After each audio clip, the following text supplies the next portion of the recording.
Pelan-pelan Pak Sopir. Pelan-pelan Pak Sopir. Viral video emak-emak menyetir mobil tanpa kaca dan ugal-ugalan di Maros, Sulawesi Selatan.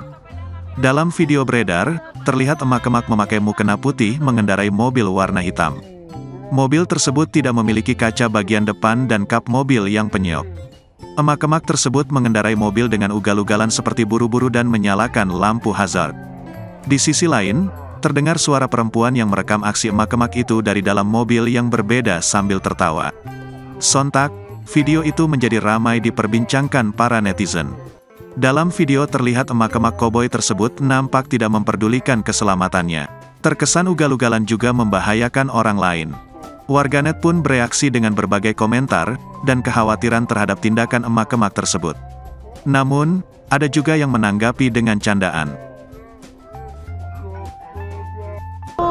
Pelan-pelan Pak Sopir. Pelan-pelan Pak Sopir. Astagfirullahaladzim. Lancar. Sepeda Nabi Adam ya. Sepeda Nabi Adam. Terima kasih sudah nonton. Jangan lupa like, subscribe, dan share ya.